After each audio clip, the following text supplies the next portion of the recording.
Hello and welcome to Enterprise Morning on Enterprise Television. I am Kende Bodone. And I am Henry Igwebike. Thank you for joining us as we bring you key stories shaping Nigeria today. We'll begin with a brief review of the newspaper headlines and then move into our main discussion for the day. You can join the conversation by liking, following us on all our social media platforms at Enterprise TV7. You can as well share. Thank you. So joining us this morning is Barrister Evans Ufeli. He is a barrister and also a public affairs analyst. Thank you so much for joining today, sir. Good morning to you, Barrister, Good, and good morning. welcome. Thank you. Thank you Beautiful. very much. Yes, so Barrister joins us from Ontario in Canada, and let's get talking on some of the most important stories making the headlines from our newspapers. We have 4 newspapers for the go today: the Guardian newspaper, the Punch newspaper, the Daily Trust newspaper, and which one again? The Vanguard. The Vanguard newspaper. Beautiful. So let's start with the Guardian newspaper. Big story: uncertainty trails the future of share nuts export as 6-month ban ends. Okay, on the top strip we have CDS. We can achieve intel stability via controlled rehabilitation, right, of terrorists. All right, so we have Uni Abuja expels 28 students, revokes a certificate of 15 alumni. Wow. Okay, we have soldiers from Boko Haram attacks, killed 29 in Borno, Yobe. And also on the top strip, anxiety as 25 oil blocks expire amid new executive order. Okay, we also have low turnout, electoral reform backlash shadow, APC's FCT sweep. But let's get to our talking point for today. Did you take the story on NAFDAC? No. NAFDAC seizes banned fake cosmetics worth 3 billion naira in Lagos. That's a big catch, if you ask me. But let's get to the talking point for today. CDS, we can achieve intel stability via controlled rehabilitation of terrorists. Barrister, there we go again. They are calling it controlled rehabilitation. Every time these people keep coming up with new semantics on how to maybe justify the radicalization of terrorists in Nigeria. What's your take on this, please? I don't think it's an effective program. The de-radicalization program have not been in any way effective, given that when people are called terrorists, they come under certain level of fundamentalism and extremism. And so it's quite very difficult to ascertain that you can actually bring them to repentance in their quantity and then inform the public that these persons are now safe to undertake normal civic duties like regular members of the public. It's tough, okay, more so because not a lot go into the program, and also because the catch on where the spark started from is as a result of deprivation. Largely so, it's poverty that breeds insecurity. That is actually the remote cause. The immediate cause could be maybe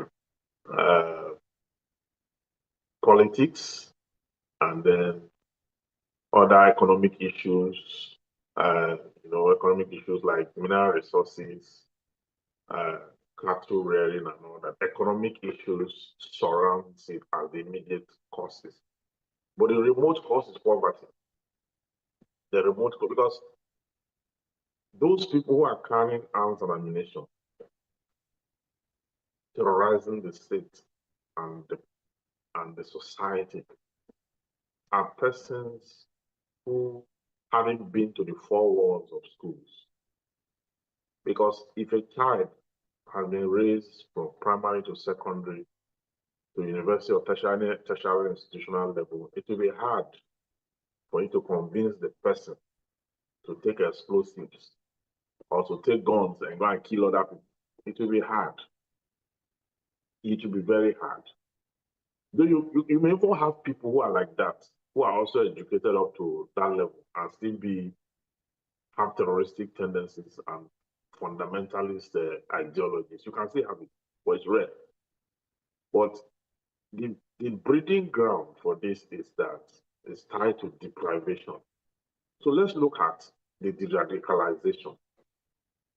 The de-radicalization you're talking about, has it taken care of their welfare at home? Has it taken them away from the street? Has it taken them through an educational process that exfoliates or eviscerates them from fundamentalism and fanaticism and the extremism that come with it? So those questions need to be answered in the affirmative before you can say that truly a man has repented. What Shakespeare, they say there's no construction in the face that shows the heart of a man. Okay? So what are the indices? What is the survey? What is the program about? How does the program certify that someone has been de-radicalized and then is now fit for proper societal function? So I think this thing is just to free them from problems, just send them back to society. They go and regroup themselves and keep attacking society and people. That's what I think. There's nothing. The radicalization is not. It's not when they did that of the Niger death at the militants, it was clear. This person who wanted development, both personal and communal. Okay, the federal government stepped in. Okay, for those who want to go to school, come this way. Those who want money to start business, come this way. Those who want to do this, they all assembled themselves by their respective choices, and the federal government took care of it, and they became rehabilitated. The insurgents now, what do they want? What do they want? Really, if you ask them truly, say the Boko Haram side of it say that Western education is evil. There are other subgroups that have other. So there are many of the groups that have no demands. They just want to kill, maim, rape, and destroy. Because they are agents of Satan, agents of the devil. So the devil does not really have a demand. What he wants to do is to exterminate. And that's how many of them are. So I don't believe in that radicalization program. I don't think it's anything. I don't think it's even anything to go by. Well, the CDS is actually claiming that the controlled de-radicalization is meant for intel, basically get them to their side and make them moles in the Boko Haram or insurgent groups that they belong to, and possibly feed them with information that would lead to the capture of their colleagues and all. And that's what the CDS is saying here. We do not know if this in any way would be possible, going by what... Are they serious? Are they serious? Are they serious with that? And they are coming out to the press to say it? Okay, so they should have kept it to themselves. Yeah, you are telling the people that you want to use others to get. You are telling them in the press that this is what you are doing, what you want to do. But then again, so how effective is that? Okay, but then again, Barrister, does the Constitution permit rehabilitation of surrendered terrorists? Well, the essence of correctional centers and prison is to reform the citizen or the convict also. Okay. So if you want to have any kind of program, take them through trial first. Take them through trials. The ones that are found guilty of the act should be convicted properly and sentenced. Okay? Yeah. Then you can now mobilize to the prison. Okay? Yeah. You can now mobilize into the prison.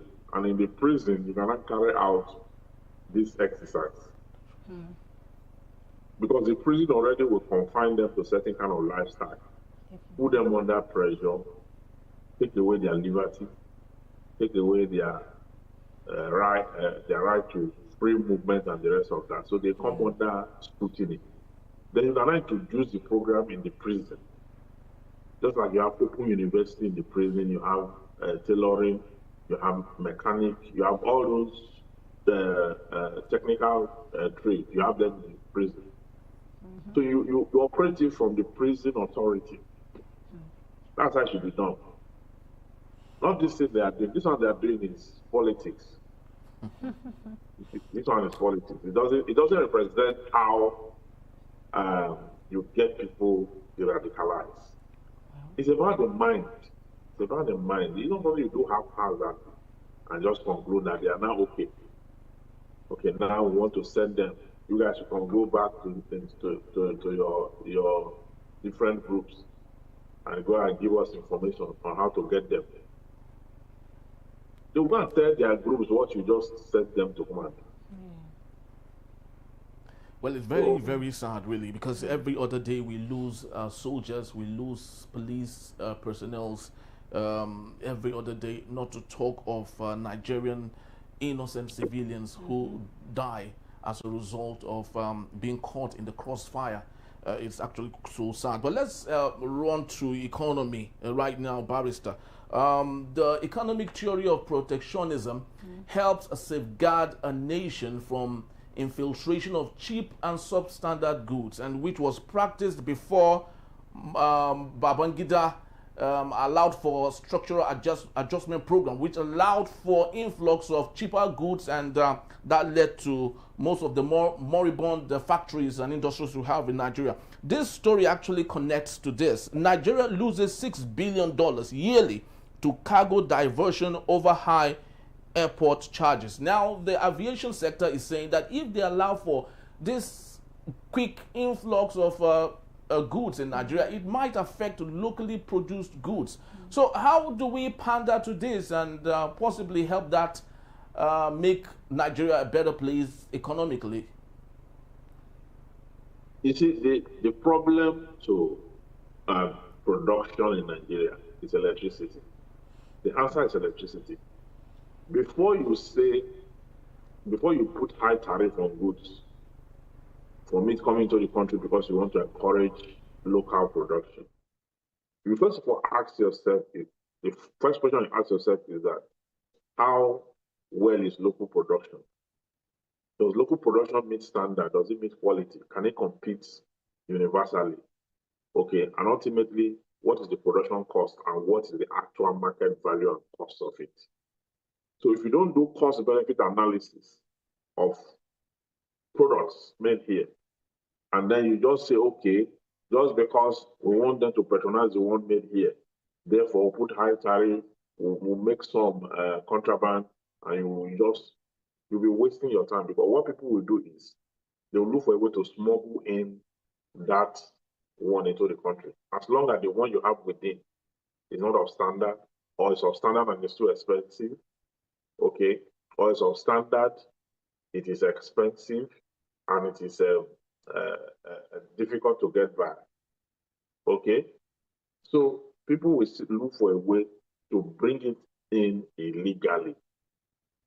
So what do you do in that case? To revive production, you need to have electricity, 24 hours power supply. And you also have to subsidize the cost of power to enable the industries produce at maximum cost so that they can make a profit margin that will keep them in business.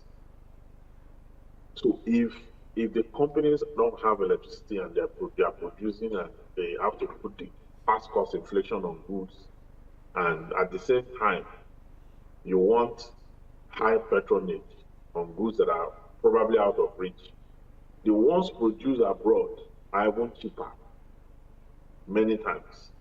The ones produced abroad are even cheaper many times, because the cost of producing it and the cost of bringing it in is not even comparable to the cost of producing it here. So I don't think this approach is the right approach. Why is it that the APC government does not say anything about electricity? How does it intend to make a mark in the Nigerian economy without electricity?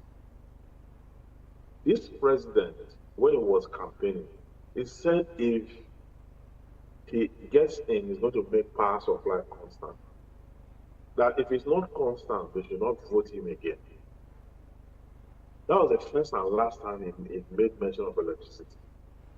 Since he got into power for about 3 years and going to the 4th year, he has never made mention of electricity.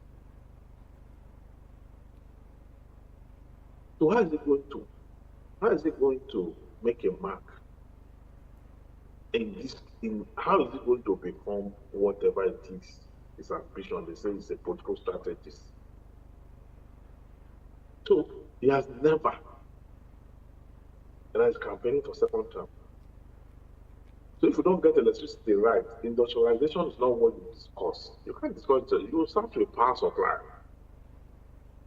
You start with power supply. Power supply affects everything, both education, the economy, medicals, businesses, small and medium scale businesses. The reason why small and medium scale businesses are dying in Nigeria is because of electricity. Very well. Many businesses cannot cope up with the level of diesel, fueling, staff, put everything together. It's choking. Very, very true, Barrister. You know, just to share a testimonial to buttress what you have just said, there's a viral video yesterday of there's this community called Eche in River State. For 20 years, they've not seen electricity. Now, Aba Power supplied them electricity last week, and guess what? Sachet water that used to be sold 700 naira a bag, just because of power was supplied to them in 20 years. The first time in 20 years, sachet water a bag dropped to 500 naira. Just in less than 3 days. So you can see how important this is, and why we should really, you know, be serious about it. You know, some people have thought that President Bola Ahmed Tinubu, if he had not done anything in 3 years, maybe he should have focused on electricity, and that would improve the lives of people. I mean, it should even give the government concern about. And we have a river state, actually, a river state with lots of, you know, lots of everything going for them, far richer than Abia State. But Alex Oti supplied the community in River State with electricity. And so you can see how leadership is part of the problems that we have. So which other story do we have? Okay, we've taken the Guardian, and we should just look at the Punch. Yes. Right. Okay. So NNPC, NU, that's the big story there. NNPC, NUPRC fear financial squeeze after Tinubu's order. Yes, so a rider to that particular story is tension soars as executive order disrupt all revenue flows. Pengerson, NNPC, new NUPRC officials foresee funding crisis. Barrister, would we say President Bola Ahmed Tinubu had it going on right now, knowing that he's squeezing the living hell out of NNPC right now? He forgave them about 5 trillion naira worth of debt that they have with so many other billions and millions of naira. Now he is holding them, you know, by the jugular at this point. Do you think that's a good one from President Bola Ahmed Tinubu, at least? It's a good one. He has such considerable experience in the oil and gas industry, having worked as an accountant in Mopi. Okay, so the way the NNPC operates, the NNPC operates with a lot of secrecy. Yes, you can never get data, you can't get figures, you can't know control and operations of NNPC because of the corruption and the hash there, you know. So the unbundling that he's doing now is going to reveal a lot of secrets because so many persons have come under fire by this policy.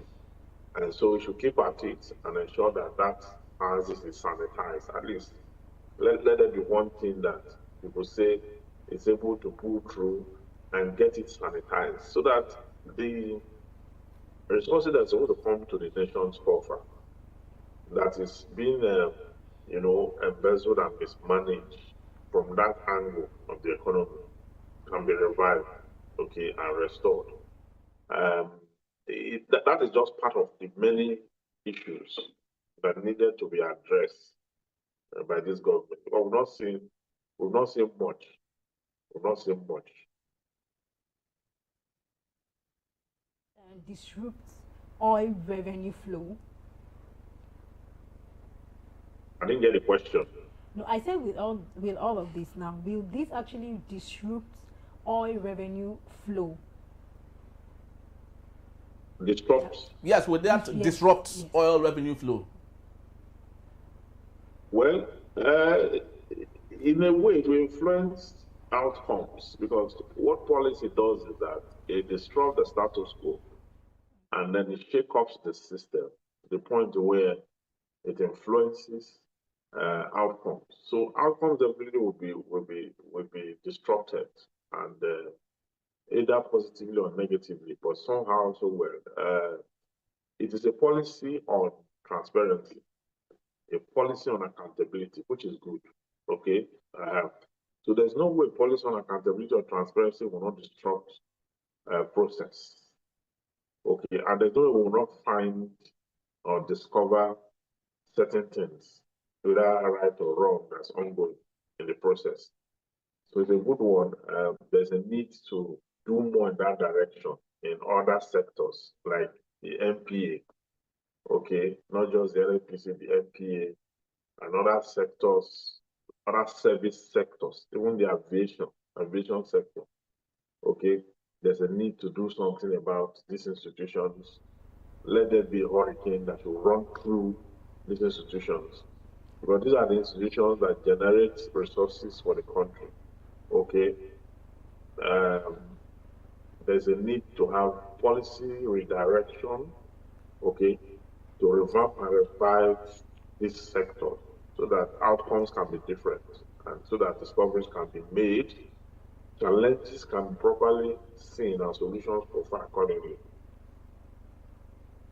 All right, so let's quickly, just before we wind down for this particular segment, we have a picture of Bosun Tijani, and we have a story linked to him. 2027 real-time results transmission achievable, says telcos, and little wonder you have his picture there. Barrister, you know Bosun Tijani too well. Before now, he was a strong critic of President Bola Ahmed Tinubu. He is a techie himself, so he understands everything about how technology works and if it's ever possible to have e-transmission of results. This is one young man that knows too well. Why then is it difficult for him to convince President Bola Ahmed Tinubu and his crew why this is important at a time like this, knowing that he is himself a tech head? Well, when politics is mixed with anything, you get a dirty solution. And when you mix politics and religion, mix politics and the truth, mix politics with what your profession, what you know, you get dirty solution. But you'll not be able, especially when the brand of politics is one that's anchored on cheating. You understand? You will get very dirty solution. That's really what is going on. Not like people don't know the right thing to do. Okay, look at the amendment now. Now we have. But now we don't have anything like the 2022 Electoral Act any longer. So that has been repealed. So we now have the 2026 Electoral Act. And the Act have now said that electronic transmission is what should be done. But there's a proviso there that where there is network failure, network whatever, they will have to rely on, which is a more bigger problem per time. Because on the day of election, people are going to complain that there's bad network. And the courts will not come there when they say there's bad network to inspect before matters are filed in the court for the court to now determine them. So how will the courts evaluate whether so I'm just putting that by the wayside. Okay.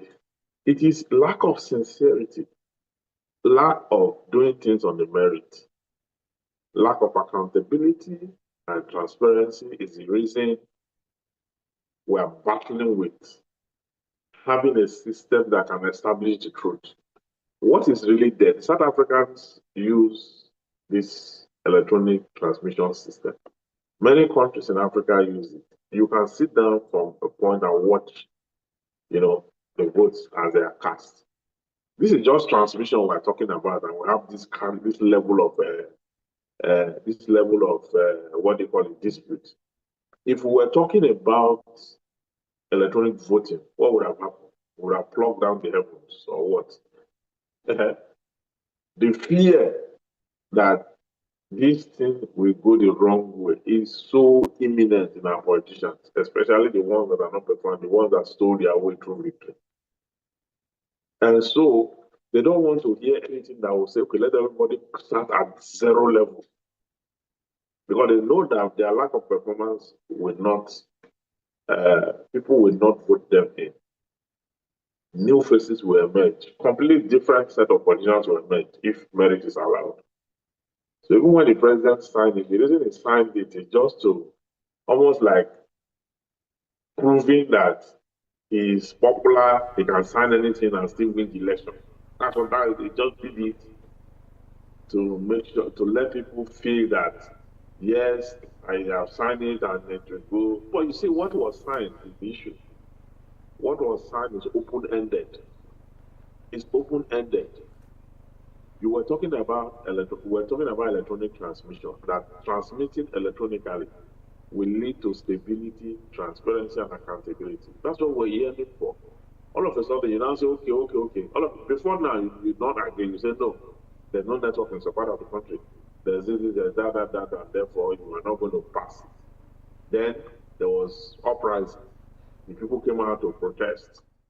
There were criticism on TV, on the street for protesting, and then they called for emergency hearing. They started in that emergency hearing and now came up with the fact that, okay, electronic transmission is hereby passed. But once there is no network or there is bad network, they will rely on the manual. You just need that window of mischief, that window from where they will have human interference. They needed that window where you have human the backdoor policy of corruption that has held this country down for many years. Lawmakers are not interested in the future of this country. The executive, either they are not interested. And so it's just the citizens, the masses, that are the mercy of these leaders. Well, it's all hypocrisy, if you ask me. Hypocrisy on the part of our leaders, not desiring to be responsible to some extent, and not holding themselves accountable to some of the things that we're talking about. Namibia is an African country. It allows for e-transmission. Estonia, these are European countries that are really not as great as other European countries, economically, but these people allow for e-transmission, not even e-transmission, e-voting. So it's just like, you're transferring money to someone, right? So on the spot there, you vote and it gets counted. And little wonder we are not doing that. Well, let's see how that goes. 2027 is right by the corner, and we hope that things will get better. But when we return, we'll be taking a look at what we have been talking about e-transmission in microcosm with Abuja as the starting point. That is when we return. Barrister will be here to take us on that. That is, APC takes early lead in FCT Council polls amid vote buying allegations. In a beat, Enterprise Morning, it is. Don't go anywhere.